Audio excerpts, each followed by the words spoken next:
Приветствую вас, друзья мои!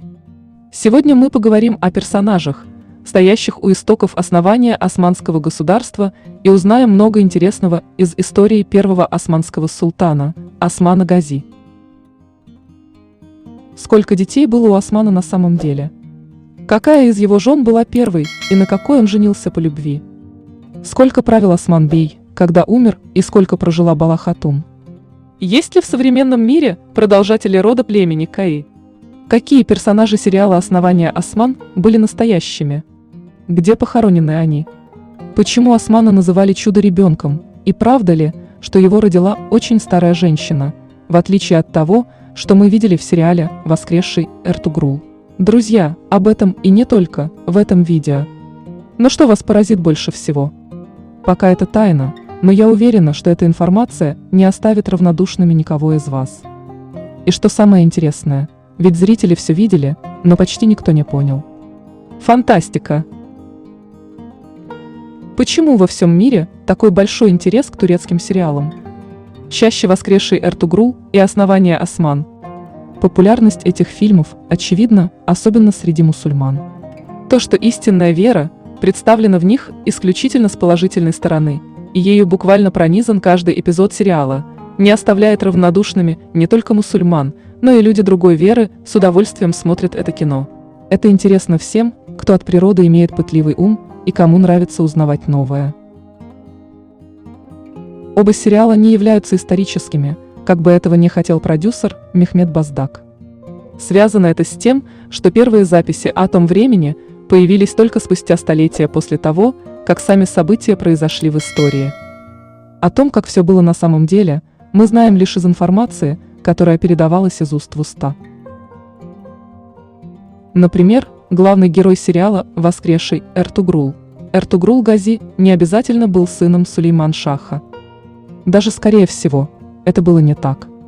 Чаще считается, что его отца звали Гюндюз Алп. Это подтверждается найденными монетами периода Османа, а также надписью в месте захоронения матери Эртугрула, Хайме-ане. Там написано «Хайме-ана», жена Гюндюза Алпа, мать Эртугрула Гази, бабушка Османа Гази. Нет никаких сомнений в том, что у Эртугрула было 3 брата – Гюндагду, Сунгур-Тикин и Дюндар. Осман, сын Эртугрула, был самым младшим ребенком в семье. По разным оценкам, Эртугрул Гази родился в 1188 году, а умер в возрасте 93 лет в 1281. Отец Османа захоронен в Сёгюте, рядом с ним лежат много человек из его окружения. Несколько могил являются почетными, и в них никого нет. Например, могилы Тургута и Абдурахмана Алпов.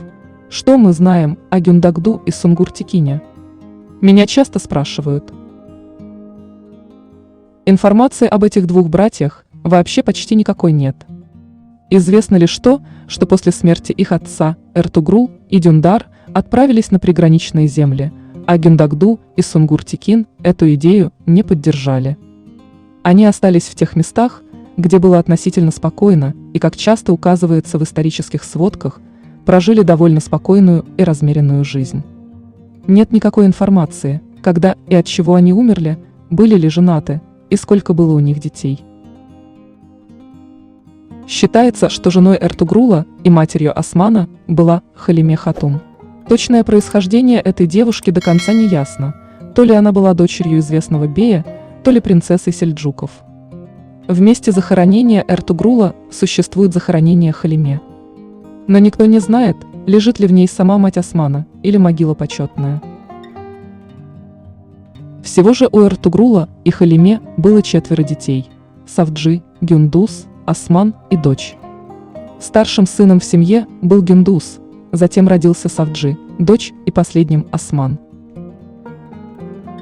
А вот тут обещанная сенсация. Большинством историков утверждается, что когда Осман принял от отца управление племенем, ему было 23 года. Год смерти Эртугрула – 1281, возраст 93 года.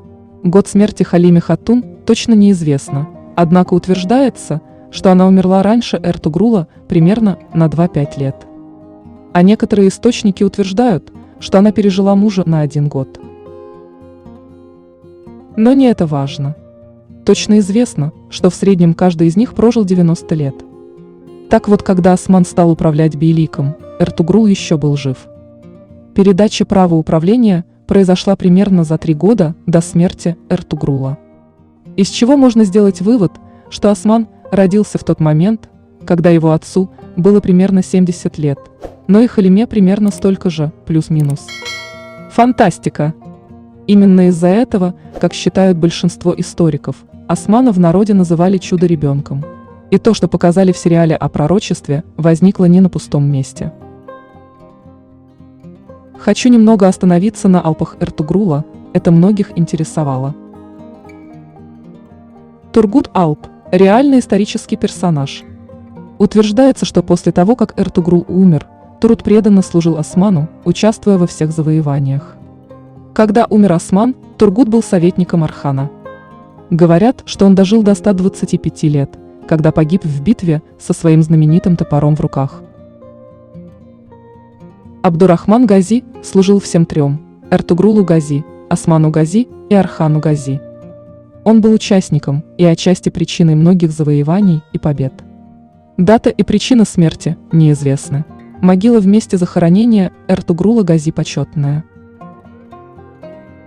Бамси-бей – довольно спорная фигура в истории. Его жизнь описана в самой известной из историй турок-огузов под названием «Книга деда Коркута». Однако он был рассказчиком, и вымысла у него было немало. В одном историке схоже, что даже если Бамси и существовал в истории, то с Эртугрулом никогда не встречался. В рассказах он описывается свирепым воином, но очень добрым человеком по натуре в своем окружении. Итак, мы кое-что узнали о родословной Османа. Давайте рассмотрим сам персонаж поближе. С исторической точки зрения, Осман был поистине сильным правителем. Всю свою жизнь он боролся за расширение земель и установление веры в Аллаха. При этом, как, впрочем, и последующие султаны, он не заставлял никого менять веру. При нем места хватало всем. Внешне довольно высокий, с красивым лицом и темной кожей. Редкая борода, но длинные и густые усы. Сильный и справедливый. Встретив нищего, мог спокойно снять с себя верхнее платье и отдать ему. У Османа было 2 жены. Здесь не совсем так, как показали в сериале. Первой женой Османа стала Малхатун. Она дочь знатного бея, сын Архан был от нее. Второму браку, как утверждается, предшествовала большая любовь. Хотя некоторые историки говорят, что брак был вынужденным.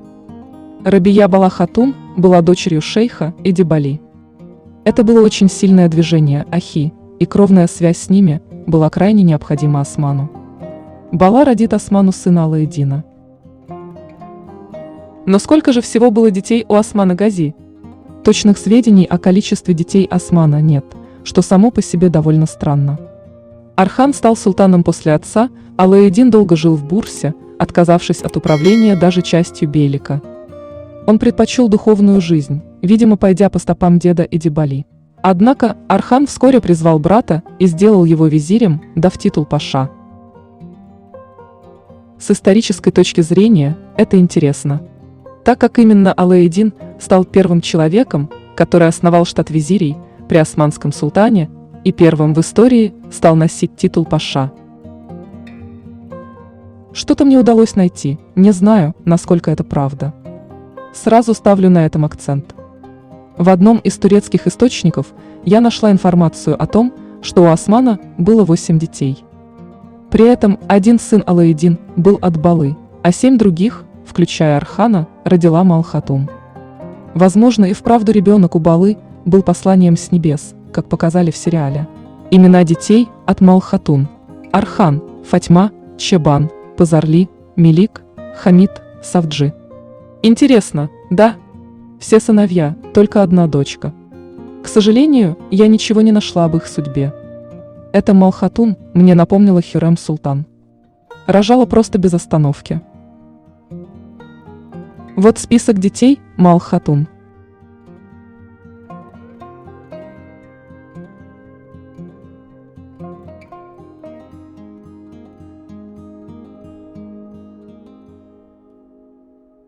Здесь можно было бы, конечно, порассуждать.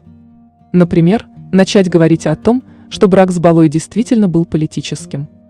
Алаэддин стал результатом первой ночи, и больше между супругами сексуальных отношений не было.